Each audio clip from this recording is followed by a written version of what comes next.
Our last speaker today is Daniel Boland. He's director from the Small Enterprise Association of Australia and New Zealand. Daniel.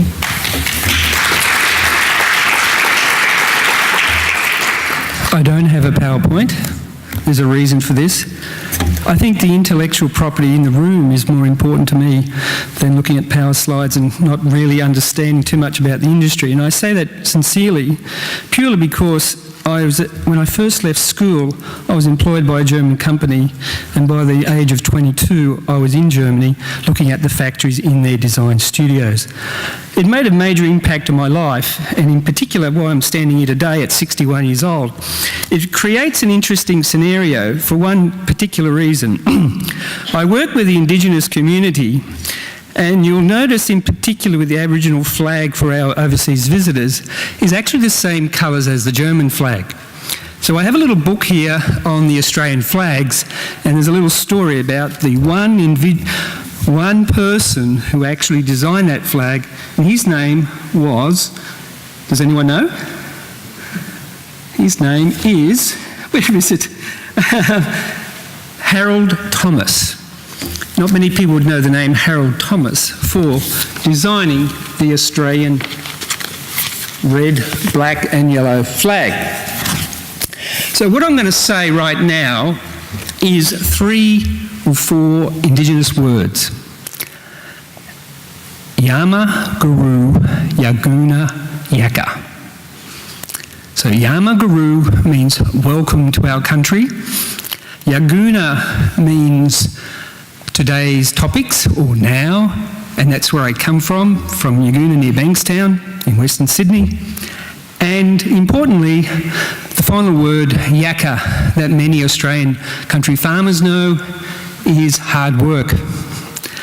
And so our Indigenous community who I work with out back are very keen on, in fact, getting off welfare and doing the hard work to be part of the global economy. And you'll notice on your sign up the top, be part of the conversation. And I have a list of things I learnt today, but more importantly, as an adult educator, I'd like it to flip it back to your tables. This is the modern term for learning in the university space. And as a director of the Small Enterprise Association of Australia and New Zealand, we are involved in the conversation of what government policy is. And 2 years ago, we made a submission and we had our national conference actually here just outside, challenging the existing government policy. And currently, there is still no national manufacturing strategy except for making 12 submarines.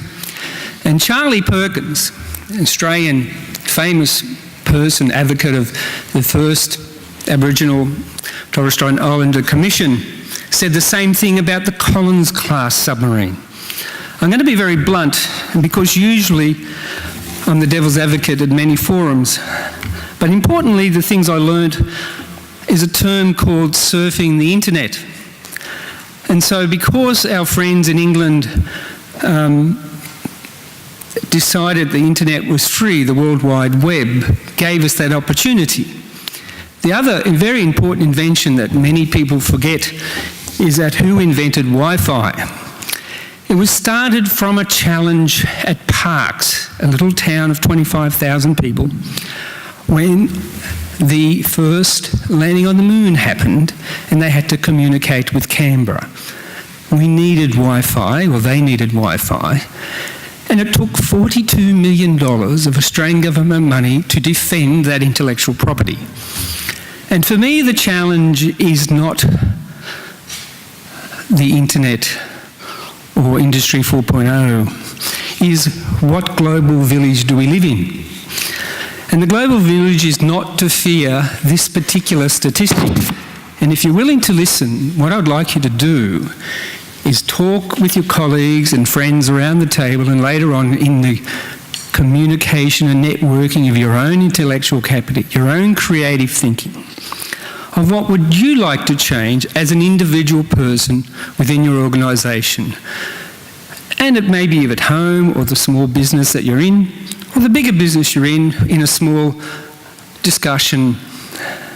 Because change should not be fearful. But in a village of this room, but let's say a village of 1,000 people, there would be 565 Asian people. There would be 143 Africans, 121 Europeans, 86 Latin Americans, 51 North Americans, 29 from the Middle East, and 5 Australians, all people from Oceania. 5. The most important thing I noticed today was that Fortescue employs 15% Indigenous. And that's a very brave task when you look at the type of technology they're doing and the jobs of driving those big trucks and mining products out of the ground. My question is what will Australia do in the future? And the policy white paper at present is about incubators again. Now, I'm a small business mentor, and we had incubators in the 90s in the recession that Paul Keating said we had to have. So for me, seeing the cycle again of incubating ideas and creativity I think this whole new industry that has been created in Germany has never even been in the discussion. For instance, there's a sign out the front which is quoting me saying, let's not develop another Silicon Valley. But the interesting thing is, what I meant was, we can have other Silicon Valleys in Perth or Geelong or in Newcastle or in Western Sydney, or in partnership with German companies in particular, here today and around the world, because partnerships in the global village means that we can connect with the rest of that big village, since there's only 5 of us, a dot on the map. What's the most important thing also is change. I was at the National Manufacturing Week event at Olympic Park last week, and I noticed a small company called Höganäs. Höganäs from Sweden made the tiles for the Opera House. White tiles, which are those wonderful tiles that the Hackstrey had to design and invent in Sweden. But what I did notice were the 2 most popular products. Höganäs now make 3D printers.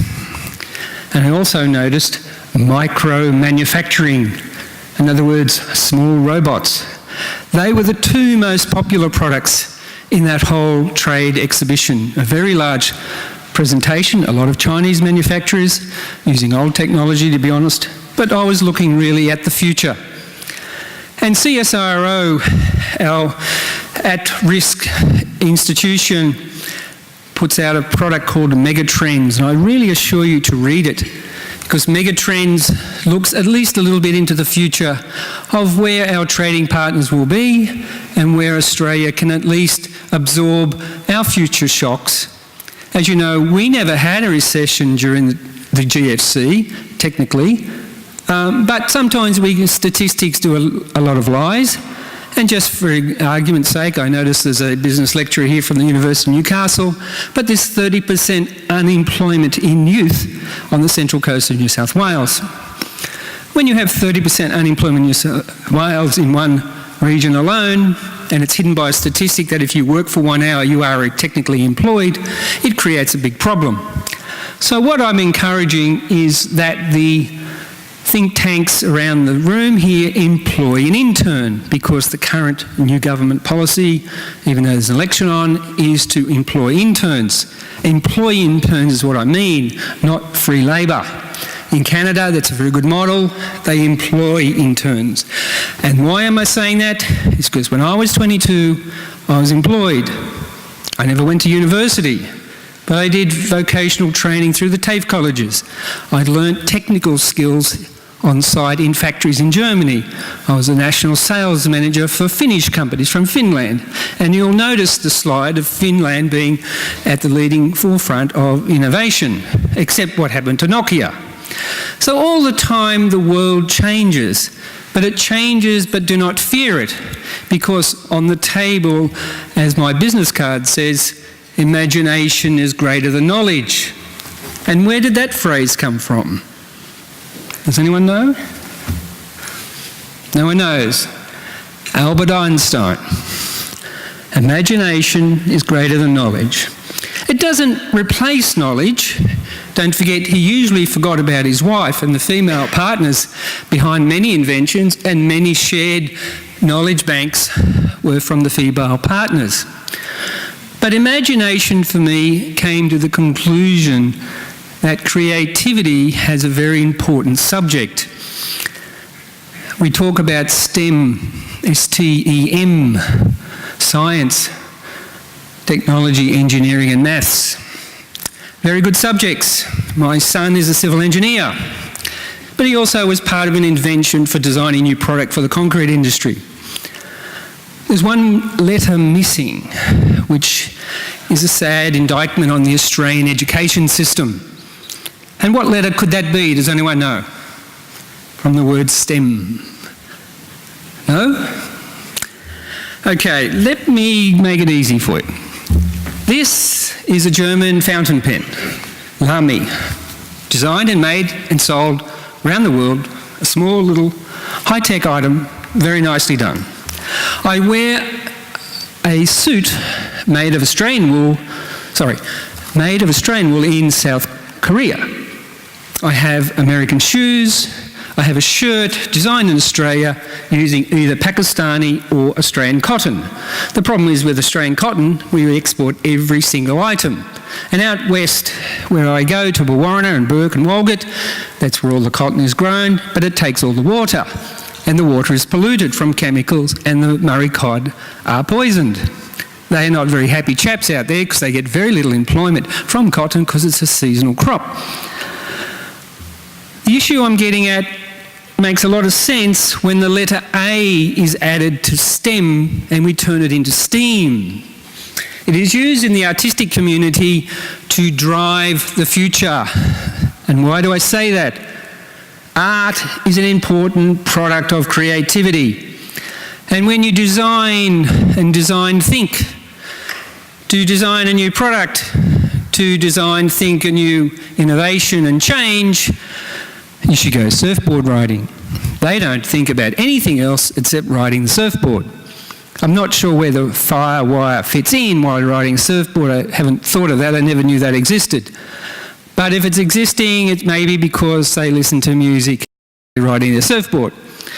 But Australia did take a good idea from the Hawaiians to make fiberglass surfboards, and we did a lot of good technologies, but usually either they were copied or we really didn't understand the global marketplace. But now the internet gives us that freedom to think globally and bigger, either to protect the economy, but more importantly, my company name is called Greenhouse Communications. And the word green gets a lot of bad press, especially greenhouse, as though it doesn't exist. And it was never even mentioned today of improving the greenhouse emissions and lowering the emissions of the greenhouse environment. More importantly, everyone in this room, I think, can make a contribution to be part of that conversation. So if we have a greener economy and better jobs, more efficient use of energy, solar in particular is my favourite, especially in Australia, that means we have to think about all the lack of lowering the waste of our energy, because we are not as, I guess, impacted as much as Germany, because we have a lot of black coal. We don't have nuclear energy. Nuclear energy is hardly ever talked about either. But with black coal, we need cleaner energy. We also then can be more efficient and less wasteful for the next generation. So the next generation are the next people we need to employ. So all I'm encouraging you to do is think about the questions. We have a Q&A after this. There's a lot of empty blank seats if someone wants to come up and challenge and answer. I'm looking for incubators in Australia in the federal government policy. I think I've got it here. It's not a policy so much as a white paper. Again on, sorry, I've got it here. Here it is. Incubator support. It's a white paper from the Australian government. SEEANZ publishes white papers ourselves about the ecosystem of, or being part, obviously, a greener ecosystem, employing people.